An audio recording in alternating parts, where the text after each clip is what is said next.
Manager সাহেব, sir আপনার বুকের পাটা কত বড়? স্যার বেশি না, মাত্র 46। মুখটা ভাঙলো কেন?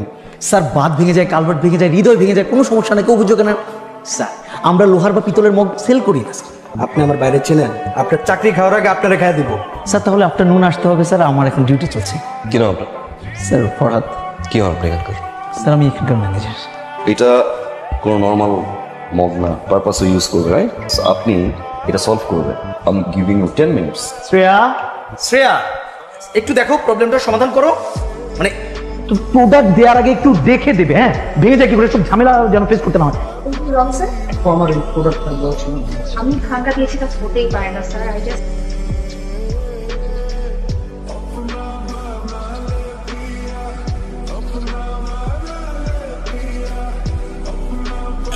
স্যার, আপনি একটু বোঝার চেষ্টা করুন, এটার কোনো অপশন আমাদের হাতে নেই। আর স্যার আপনি ওনাকে একটু বোঝাবেন কাইন্ডলি। হ্যাঁ, এটা তো আসলে পসিবল না, এটা হয় না। Exactly. কারণ ভেঙে গেছে। সো বোঝার চেষ্টা তবে আপনার নাম ছাড়া কি? Sir my name is Shreya. Shreya. Hi Shreya, myself মগ শায়ান। আপনি এখানে চাকরি করেন, রাইট? জি ওকে। স্যার, আমি আপনার জন্য অন্য একটা মক প্যাক। না, it's cool, Shreya. Hi Shreya. Hello sir. Shreya, আমার কিছু প্রোডাক্টস দরকার। You free, right? Yes sir.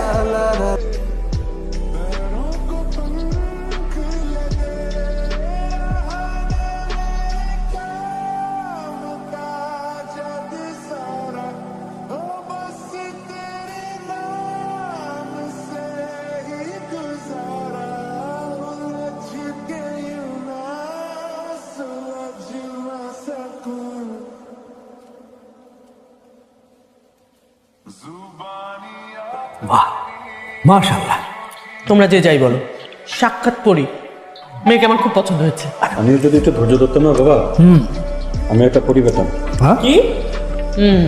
বেশি ধৈর্য ধরলে তুমি পরীর মাকেই করতে। আচ্ছা হয়েছে। সায়ান, এ তো আমাদের খুব পছন্দ হয়েছে বাবা। মেয়েটার সাথে তো কথাবার্তা হয়েছে কিনা কিছু তো বুঝতে পারছি না। বোমা, তুমি একটু জিজ্ঞেস করো না ওকে। কি রিলেশন? হ্যাঁ, কি রে, বলছিস না কেন? পাত্তাই দিচ্ছে না, সব কথা অ্যাভয়েড করে। গুড, সাব্বাস। আরে এইরকম মেয়ে তো আমাদের পছন্দ। দোস্ত দেখ, ছেলেটা কি সুন্দর। ছেলে ছাড়া কি তোর লাইফে কিচ্ছু নাই? এটার মাথায় নাই ছেলে ছাড়া কিছু নাই, ভিড়ের মধ্যে শুধু ছেলে ছেলে ছেলে ছেলে। হ্যালো, কে বলছেন? হাই শ্রেয়া, শায়ান বলছি। আপনি আমার নাম্বার কোথা থেকে পেয়েছেন? নাম্বার কোথা থেকে পেয়েছি সেটা জানা ইম্পর্টেন্ট না, কেন দিয়েছি সেটা ইম্পর্টেন্ট। কেন ফোন দিয়েছেন? একটু আগে ধরুন please. Happy birthday to you. আজকে যে আমার বার্থডে, সেটা আপনি কি করে জানলেন? I know. শ্রেয়া, এত রাতে এই পাগলামির মানেটা কি আমি জানতে পারি? পাগলের মায়েরা জানতে হলে নিচে আসতো। অসম্ভব।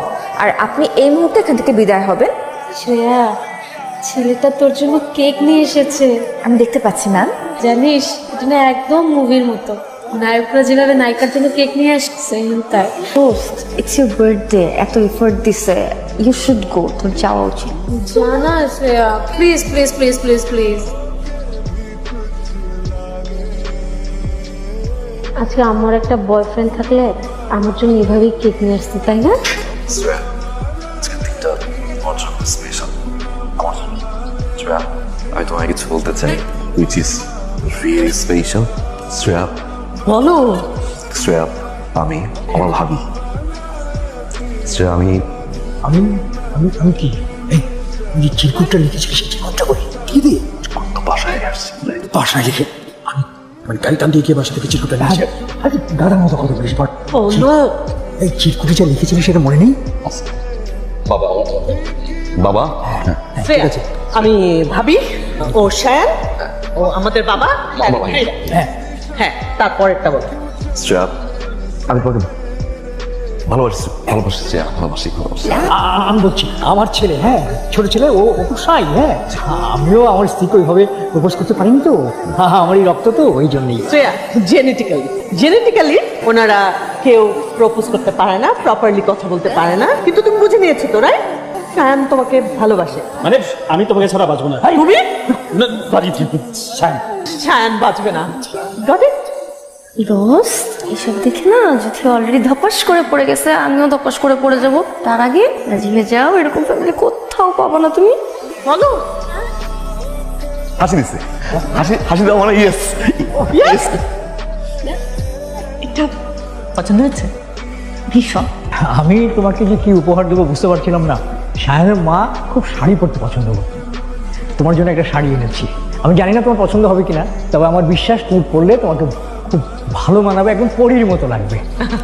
দরকার ছিল না কিন্তু থ্যাংক ইউ। হ্যালো, জরুরি কথা আছে। কি ব্যাপার, হঠাৎ করে ভাই কথা বলছো? আগে তুমি আমার কথা শোনো, আমি কল দেওয়ার আগ পর্যন্ত তুমি কল দিবে না। কেন হরতাল? অনেকটা সেরকমই। মা না হুট করে চলে আসছে, আর মা তো আমার নিঃশ্বাসও পড়তে জানে। আমার না মনে হয় মা টের পেয়ে গেছে আই এম ইন লাভ।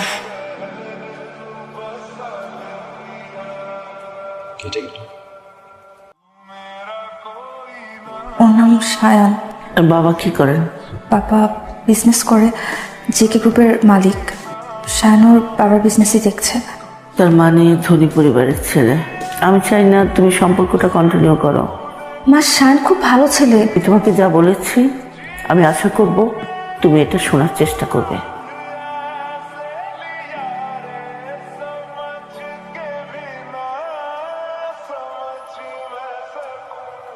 মা মা সায়ান তো কোনো দিক থেকে অযোগ্য না, কিন্তু তাও তুমি বলেছো ওর থেকে আমাকে দূরে থাকতে। কেন মা? আমি এই ব্যাপারে তোর সাথে কথা বলতে চাই না। কিন্তু মা আমার তো কারণটা জানতে হবে, আমার তো কষ্ট হচ্ছে এভাবে। মা শোন না, আমিও তোর বাবাকে ভালোবেসে বিয়ে করেছিলাম। প্রেমেরই বিয়ে ছিল। নিম্ন মধ্যবিত্ত পরিবারের সন্তান হয়ে তোর বাবার সেই উচ্চবিত্ত পরিবারে আমার অ্যাডজাস্ট করতে খুব কষ্ট হচ্ছিল। ওরা আমাকে মেনে নিচ্ছিল না। কি বলছো মা? হ্যাঁ মা, তারপর যখন একটু একটু ওরা আমাকে মেনে নিচ্ছিল, আমিও অ্যাডজাস্ট করতে শুরু করলাম। তখনই তোর বাবাকে হারালাম। তোর বাবার মৃত্যুতে সব কিছু ওলট পালট হয়ে গেল। আমাকেও বাড়ি থেকে বের হতে হলো। কিন্তু মা, সব পরিবারের মানুষরা তো একরকম হয় না। কিন্তু সব উচ্চবিত্ত পরিবারই সম্পত্তি নিয়ে একটা হানাহানি থাকে। আমি এই সম্পত্তির হানাহানিতে টিকতে পারিনি মা। আমি তোকে নিয়ে বের হলাম, চাকরি করলাম। আমার সেই ছোট্ট চাকরির টাকায় তোকে অনেক কষ্ট করে বড় করেছি মা। তোর জীবন আর আমার জীবন তো একই। আমি চাই না মা তোর ভাগ্যটা আমার মতো হোক। এটা কি বললো Shreya? Does it make any sense? আমার ফ্যামিলির অবস্থান ভালোটা আমার দোষ? একজনের ফ্যামিলির অবস্থান ভালো হলে সে মানুষটা ভালোবাসতে পারে না, এই ধারণা আন্টি কিভাবে পোষণ করে আমি জানি না। সায়ান, যে মানুষটা লাইফে এই ধরনের একটা ঘটনা ঘটে গেছে, তার তো সে ঘটনা থেকে বের হয়ে আসা এত সহজ না।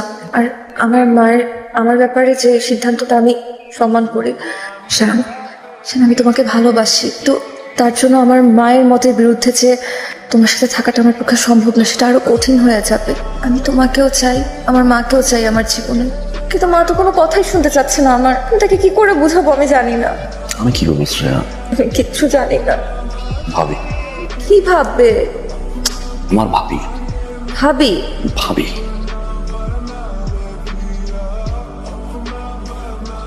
আন্টি আসসালামু আলাইকুম। ওয়ালাইকুম সালাম। ভালো আছেন? জি ভালো আছি। আপনি কি এই এলাকায় নতুন এসেছেন? আমি থাকি মফস্বলে, আমার মেয়ে থাকে। ও আচ্ছা, আপনি জব করেন ওখানে? জি। আন্টি আসলে হয়েছে কি, আপনার চেহারা একদম আমার শাশুড়ির সাথে মিলে যায়, সেজন্য আমি গাড়ি থেকে দেখে আপনাকে থামালাম। কিছু মনে করবেন না? না না ঠিক আছে। আপনাকে যদি একটু বাসায় নিয়ে যেতে পারতাম খুব ভালো লাগতো আন্টি। আরেকদিন যাব, আজকে না। আন্টি প্লিজ এক কাপ চা খেয়ে চলে আসবেন, প্লিজ প্লিজ চলুন না।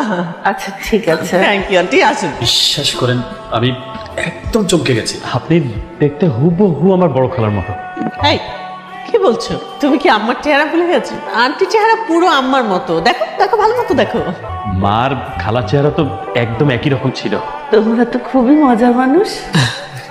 শুধু মজার মানুষ মুখে মুখে বললে তো হবে না আপা, এই যে আপনার জন্য আমি চা নিয়ে এসেছি। আপনি চা নিয়ে এসেছেন?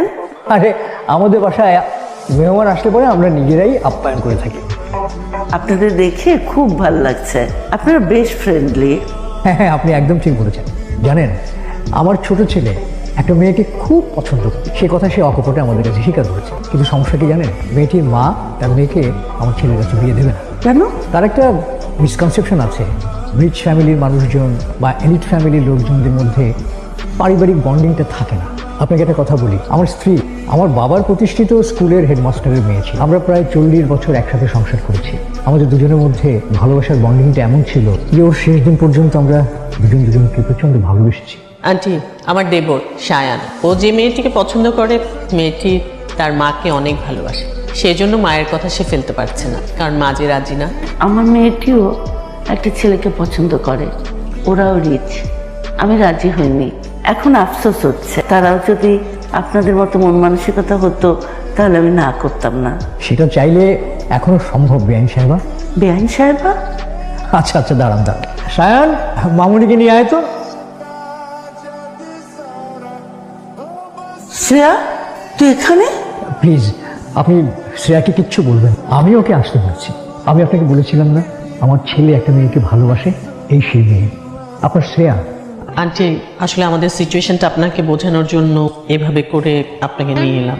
আপনি অনুমতি দিলে আমরা আপনার মেয়েকে আমাদের করে পেতে চাই। আন্টি, সায়ান শ্রেয়াকে অনেক ভালোবাসে। আমরা সবাই শ্রেয়াকে অনেক ভালোবেসে ফেলেছি, তাই আমরা চাই শ্রেয়া আমাদের সাথেই বাড়িতে থাকুক, আপনি যদি রাজি থাকেন।